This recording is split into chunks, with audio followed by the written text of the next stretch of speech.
So you may not know this, but WVS obviously spends a lot of time training vets. You know, we're training vets on humane population control, and we train currently over 2,000 vets a year, 2,000 vets a year. And they're not necessarily fully qualified vets. There's a lot of vet students, there's vets from low middle income countries, there's professionals who have had like career breaks and want to regain their confidence in surgery. And then they often come to one of our international training centres. So we've got 3 of those in India. We've got the brand new one in Thailand. We've got the one we're going to be building in Cambodia. We've got the one in Malawi and the one in the Galapagos Islands in Ecuador, which, you know, they're just brilliant hubs. So this is a clip about when I went to Ooty, met the team there, loved meeting the team, but also loved meeting the students. So see what they had to say about the training courses there.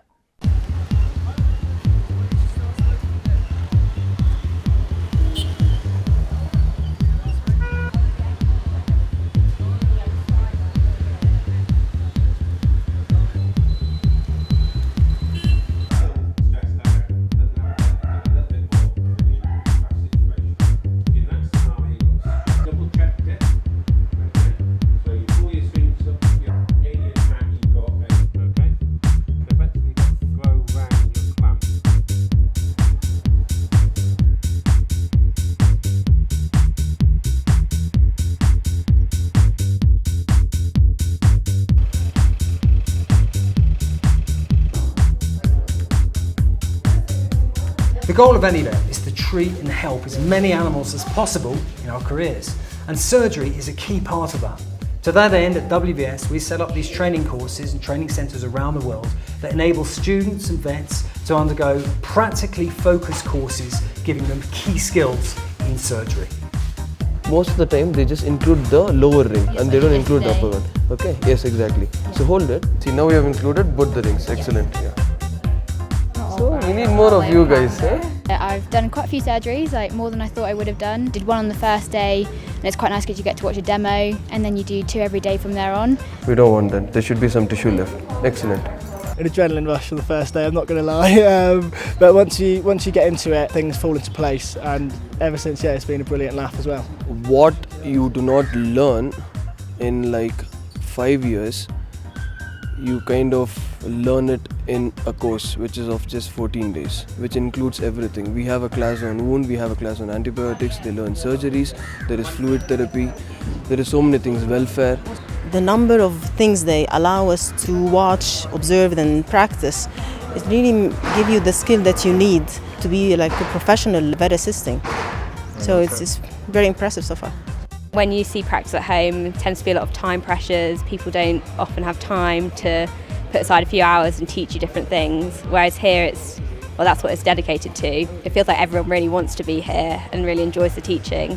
They know the theory of stuff, but they need someone just to help, give them some practical skills, and some practical day-to-day skills really, which they don't normally get. I just guess I wanted more experience with surgery, and especially like spaying and castrating. We don't really get to do that much in the UK before we graduate. So after like this 14 days gives you an idea and gives you all the courage to step into the professional world of veterinary science. Being able to do surgery, you know, myself and do from start to finish, which I think is really important when you graduate. You want to feel confident and competent going into your first job. And so I think coming here and doing something like this, getting so many surgeries under your belt before going back is really worthwhile. As an employer of newly qualified vets, I would definitely take a newly qualified vet who's done a ABC course, had 2 weeks intensive training, where they've had the opportunity to do maybe 20, 30, 40 bitch spays and castrates, and then come out and they're competent day one. The great thing about WVS is that we're all about hardcore healing. So students that come to the international veterinary training courses don't just learn about basic neutering, they also learn how to manage challenging cases. So dogs that might have been chopped by a machete, this chap had acid thrown in his face, this guy up here got tangled up with a motorbike.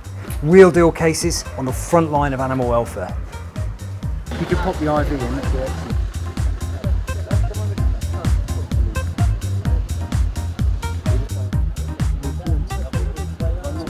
Anybody who wants to be in the animal welfare, they have to get the knowledge and the education. They have to know more about it, and they have to travel and see other experiences, other methods in similar countries. You learn so much, and it's so nice to go somewhere so different.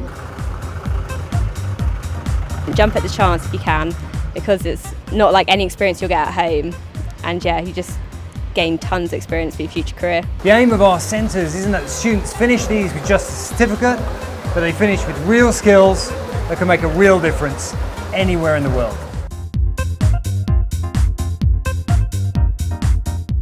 So when we're treating the animals at the international training centres, those animals are often community dogs or they're street dogs. They're animals that otherwise wouldn't have any access to veterinary care. So we normally pick them up from a radius of about 10 kilometres from around the international training centres where we work, and then we sterilise them to try and manage the populations, vaccinate them, treat them if they've got any injuries, and then put them back into the communities. And when the dogs are neutered and vaccinated and treated, and they go back to the communities actually really appreciate it. You know, they really look after those animals better. They're part of that environment, and you know, they look great, so they're better regarded. And obviously what dogs do is they're quite territorial, so they keep away other dogs, they keep away other strays, and they make all the people in those communities actually safer by being there and sort of protecting the place in which they live. Come back for the next video, like, subscribe, and give you an update on that soon. Thanks a million.